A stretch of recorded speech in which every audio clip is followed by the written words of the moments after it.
product provided by Free Mode. The following video is not a pay for advertisement by Free Mode. The views in this video are mine and mine alone.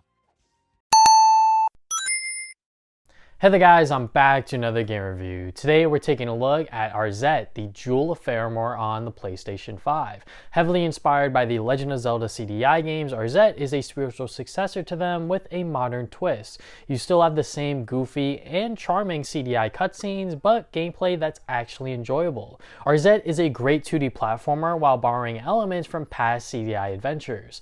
Is it worth $20 though? Let's talk about it. I've come to know about Arzette after I was assigned to write about it on Faramore. Up to that point, I had no idea what Arzette was, but after writing the article, it's a 2D platformer adventure that's inspired by the Legend of Zelda CD-i games, developed by CD-i Software. See what they did there, who previously remade the Zelda CD-i games on PC as a fan project. Working with Limited Run Games to publish the title, CD-i have been working on Arzette since late 2020 and finally released it last month. Did it live up as a spiritual successor? I would say so. The story of Arzette is about her reclaiming the land of Faramore after Demon Lord Daimer has taken over. Daimer was once sealed in the Book of Okarum, but has now been released to wreak havoc on Faramore. I honestly did not pay that much attention to the story. It's the good old good guy versus bad guy shtick, and it works for Arzette. How we get to Daimer and the characters you interact with are fun and interesting. That's probably the best part about this game is its wacky cast of characters. There's so many you'll meet along your journey, you won't know who will appear next or how they sound like. The voice acting is good and bad in the best way possible. The visuals for these cutscenes are ripped straight out of the CD-i era. They look crusty and ugly, but that's part of the charm. I was smiling ear to ear during these cutscenes because they're great to follow. They're supposed to be laughed at, and I was enjoying them every time. While we're on the presentation side of things, the sprite work is fantastic. Polished graphics and a soundtrack that keeps on delivering. I mean, seriously, I was surprised by how much I was liking the soundtrack by the end of my playthrough. The levels are all different environments, and it's emphasized by the hand-painted backgrounds. Arzette keeps the CD-i aesthetic, but modernizes it for the current generation. The gameplay is not what I would describe as a traditional 2D platformer. You can't go from point A to point B and complete all of Arzette. Instead, there's Metroidvania elements where you're encouraged to re-explore older levels and unlock more collectibles and pathways. Arzette can jump and slash enemies. Eventually, she'll unlock other abilities such as a reflective ring, a smart gun, and a double jump. Most of the abilities are tied to story completion, while others are found through side quests. Her movement is smooth, and I always felt in control of Arzette. My only issue is when sometimes the precise platforming can be a little screwy, like you actually have to be exact or else Arzette will fall right through.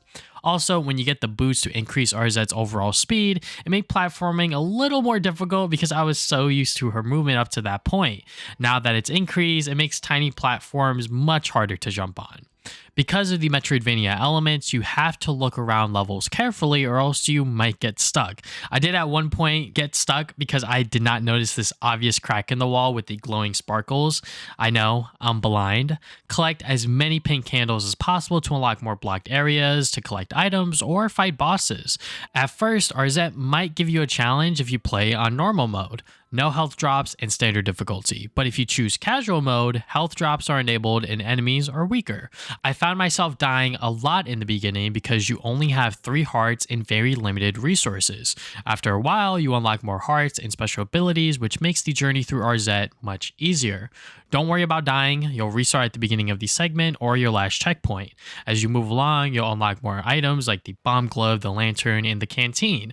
For the most part, the items are used for exploration purposes and assist in taking out enemies. The canteen is handy if you want to replenish your health and don't want to respawn from the last checkpoint.